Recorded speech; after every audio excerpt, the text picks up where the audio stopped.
We're hiking up White Mountain Peak today, or at least trying to. It's the third, I think, tallest mountain in California, 14,200 feet tall. Unfortunately, we were only able to make it to about 3.5, 4 miles away from the trailhead because there's a big snowdrift in the road. So with that in mind, it's like an extra 7 or 8 miles. So it's gonna be like 24 miles. And seems like, I don't know, maybe no one has gone up here this season because everyone else looks like they were just turning around and not doing it. And we said we were going to go ahead and try it. And we've talked a couple other people into trying it this morning as well. So we have no idea what we're going to be getting into up there, what the snow conditions will be like. Doesn't look like anything too crazy. But we'll see what happens. I think those cars are about where we started. You can see sort of, we had to drop down a good amount. Now we're starting to work our way back up to the trailhead. Unfortunately, if you come this time of year with that snowdrift there, which is probably gonna be there for a while, it was pretty big. You gotta drop a good amount, probably at least like 500 to 1,000 feet. So you're not only adding 3.5, 4 miles, you're adding a good amount of gain to your return trip. It's nice right now in the morning, but it's gonna suck coming back.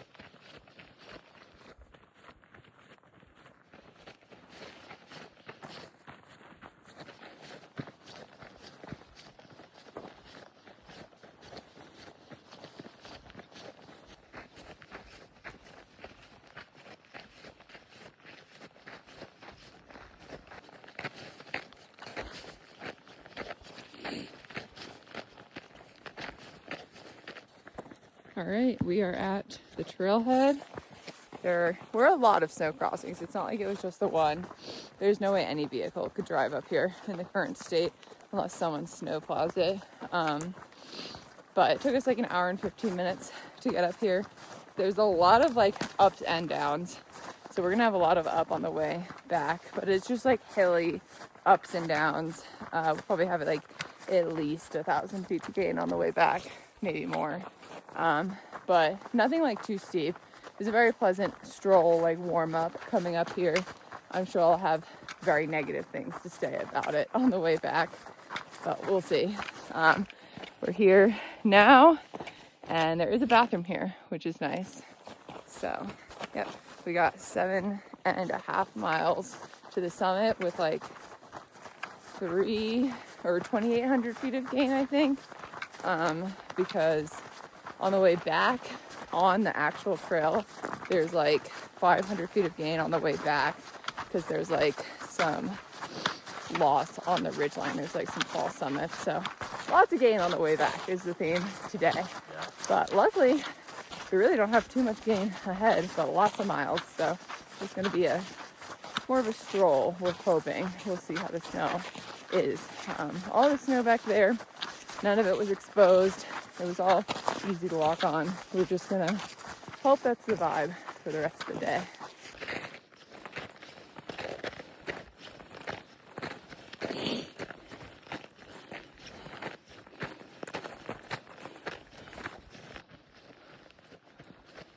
Finally got some light.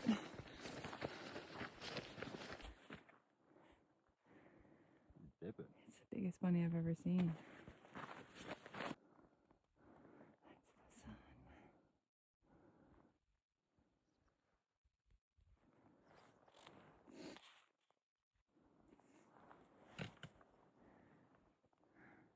The sun is officially up.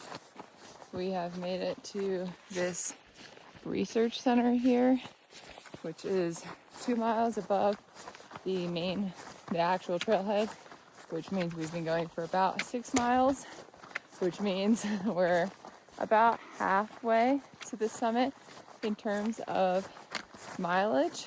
But of course, I think we have a bit more gain than that. I've been going for about 2 hours, which I feel like it's a pretty good pace.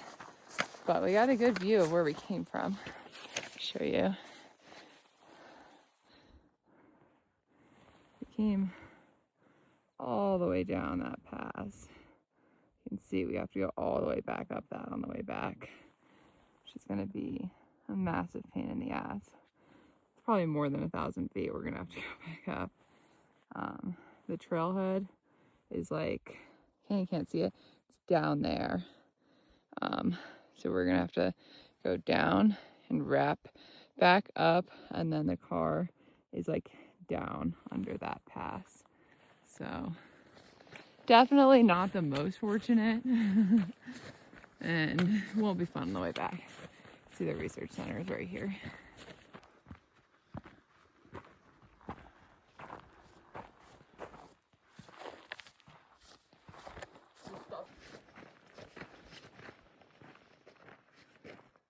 Got our first view of the summit here. Looks far as fuck away. Looks closer on camera, actually.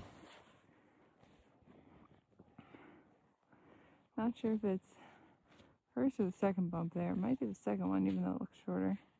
Hard to say. The slope going up to it looks quite gentle, though, which is nice. And not too snowy.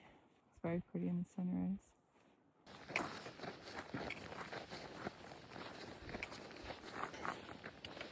We're at a little over 13K here. Gotta drop down to the saddle there and then up. I think we're dropping like 150 feet, of course.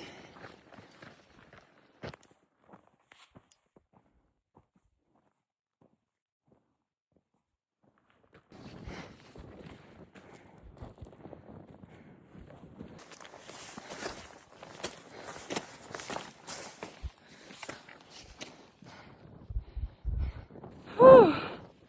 We did it. Oh my god, that was hard. Woo! Summit of White Mountain Peak. Second California 14er and number 60 overall. That's crazy. Hell yeah. Sign over here. The sign is sick. Look at this thing. It's beautiful. Wow. It's like accurate. It's exactly what the mountain looks like. It's beautiful. Nice. Took us exactly 5 hours to get up here. Roughly 12 miles. And no one knows how much gain. Probably like at least 4,000 feet. Probably 5,000 feet. Yeah. The worst news is we're gonna have like thousands of feet of gain on the way down. So fun.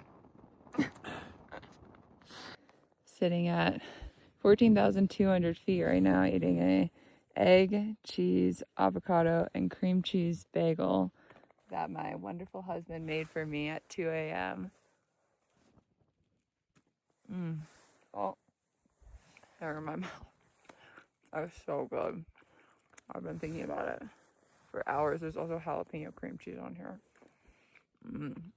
Interesting fact is from the summit of White Mountain, you can see the high point of Nevada, which is Boundary Peak, but really it's just a point on the ridge of the larger Montgomery Peak, which is in California. So get monked, Nevada.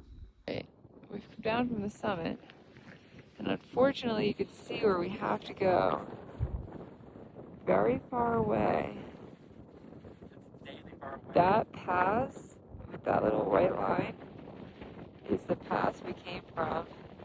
And that peak there, here, let's just zoom in, is where we parked on the other side of that peak. That is where we have to fucking go. Are you serious? It looks like it's going to be uphill most of the way, which is insane. On our way down to the summit behind me, about to reach our second point of ascent. First one wasn't too long, but it was very steep. This second one here is going to be very very long. Here, I'll show you. See, we have to go all the way up to that building on the ridge there. So, taking this path. Pretty fucking epic. Also, like, be pretty fast. Like, I don't know, I mean, dude. it's possible. I guess that would end up, you could end up in the bleeding out category. Yeah, because like animals, you know, they're not like trying to kill you, they're trying to eat you. So it's like they don't give a fuck whether you die immediately. They're just gonna start munching. You might bleed out. Yeah, But if you like die, what if they just like that's pretty quick. what if they just eat your leg and then you're just chilling there for, you know, a while until you die? That'd be pretty brutal. Yeah, but you also die like kind of a nice way. At least you die. That's true. Circle of life type shit. Yeah. Die.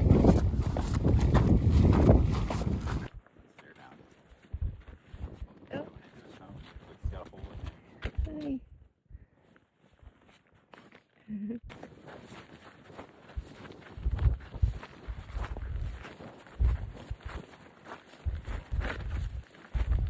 It's my family.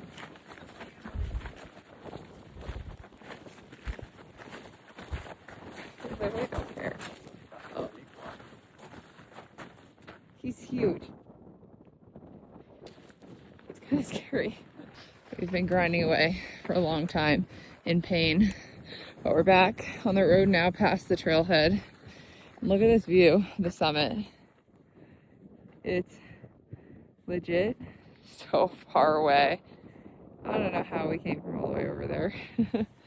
But now we're pushing up what I think is hopefully like the last real uphill, but it's a long one. You gotta go up for a while and then we'll be able to go down to the van. I think we're in a lot of pain.